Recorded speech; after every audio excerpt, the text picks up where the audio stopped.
تمام گھر کر کے اس نے عمل کیا، لیکن آج بھی کہتے ہیں کہ آج بھی بہت سارے لوگ ہیں جو 20 تراویحوں کا انکار کرتے ہیں۔ میرا بھائی دعا کرو اللہ تعالیٰ آپ سب کو ہدایت عطا فرمائے۔ اور جس دور سے اور جس وقت سے ہم گزر رہے ہیں نا، یہ وقت ایسا نہیں ہے کہ ہم فروعی مسائل میں اختلاف کریں، اصول میں اختلاف ہوتا ہی نہیں۔ اچھا فروع میں مجتہدین کے اندر اگر اختلاف ہے، سب موجود ہے، سب کو اللہ اجر دیں گے، سب کا اللہ اجر قبول کریں گے، لیکن جمہور کا فتویٰ یہی ہے کہ 20 رکعت تراویح۔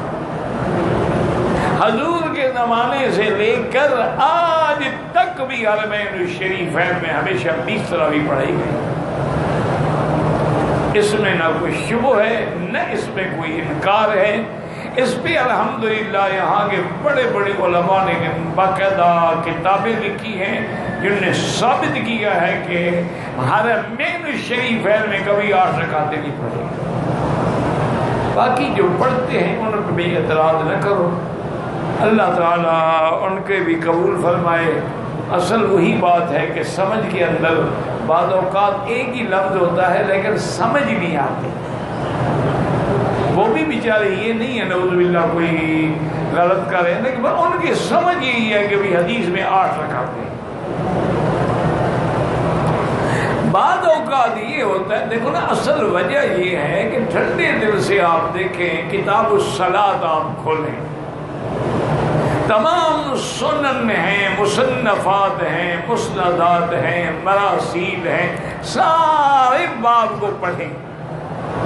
یہ نہیں ہے کہ ایک حدیث پڑھ لی اور دوسری نہ پڑھی۔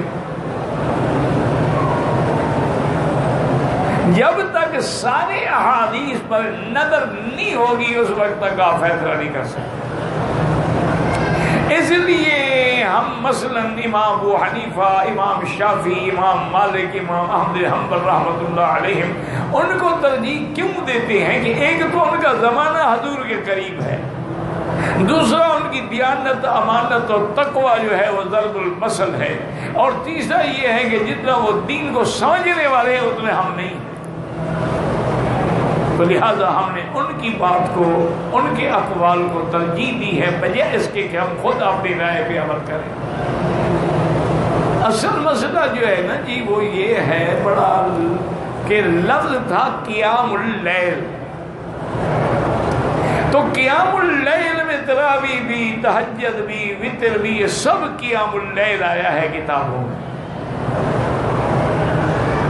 پھر جب تنقیح ہوئی احادیث مبارک میں کہ تہجد الگ چیز ہے، تراویح الگ چیز ہے، وتر الگ چیز ہے۔ مثلا ایک حدیث پاک میں ہے بی بی عائشہ صدیقہ رضی اللہ عنہا سے پوچھا گیا کہ سرکار دو عالم کی کتنی رکعت، چونکہ گھر کی بات کتنی رکعت نماز پڑھتے تھے، تو آپ نے فرمایا کان یصلی 7 رکعات اربعا فلا تسأل عن حسنہن وطولہن۔ حضور 8 رکعت پڑھتے تھے بیٹا، لیکن 4 رکعت پڑھ کر کے پڑھتے تھے۔ حضور کی نماز میں جو حسن تھا، جو کمال تھا، جو جمال تھا، وہ میں کیسے بتا سکتی؟ یہ حدیث ہے، ہمارا ایمان ہے، لیکن حدیث کو سمجھو کہ تراویح تو 4 رکعت ہوتی ہی نہیں، وہ تو 2 رکعت ہوتی ہے۔ اور تو بی بی فرما رہی ہے کہ 4 رکعت پڑھتے تھے، تو مانا ہے یہ تہجد کی بات کر رہی ہے، تراویح کی بات نہیں کر رہی ہے۔ اور دوسری بات یہ ہے کہ تراویح مسجد میں ہوتی ہے نہ کہ گھر میں۔ بی بی عائشہ تو گھر کی بات بتا رہی ہے، تو لہذا اس کا معنی یہ ہے کہ وہ تہجد کی بات فرما رہے ہیں۔ اچھا اگر اس قیام اللیل والی ساری حدیثوں کو بھی ہم جمع کریں نا جی، تو 8 رکعت کا بھی ثبوت ہے، اور 11 رکعت کا بھی ثبوت ہے، اور 13 رکعت کا بھی ثبوت ہے، اور 20 رکعت کا بھی ثبوت ہے۔ اب خدا کے لیے جھگڑے نہ کرو، ٹھنڈے دل سے سوچو، جس بندے نے 20 رکعت تراویح پڑھی تو ساری حدیثوں پہ عمل ہو گیا، 8 والی پر بھی، 11 والی پر بھی، 13 والی پر بھی، 20 والی پر بھی، اور جس نے 8 پڑھی باقی حدیثوں کو کیوں چھوڑ دیا؟ تو اس لیے ذرا ٹھنڈے دل سے لڑائی جھگڑے نہ کرو. دشمن تو امت کو انہی باتوں پہ لڑانا چاہتا ہے کہ 1400 سال گزر گئے، دیکھو جی مسلمان ابھی تک تراویح پہ لڑ رہے ہیں، آمین پہ لڑ رہے ہیں. اور کچھ تو یہ کہتے ہیں کہ حضرت عمر اگر اللہ کے پیغمبر کے بعد آپ کے خلفائے راشدین بھی بدعت کرتے تھے تو پھر ہم آج بدعتیوں سے کیوں لڑتے ہیں؟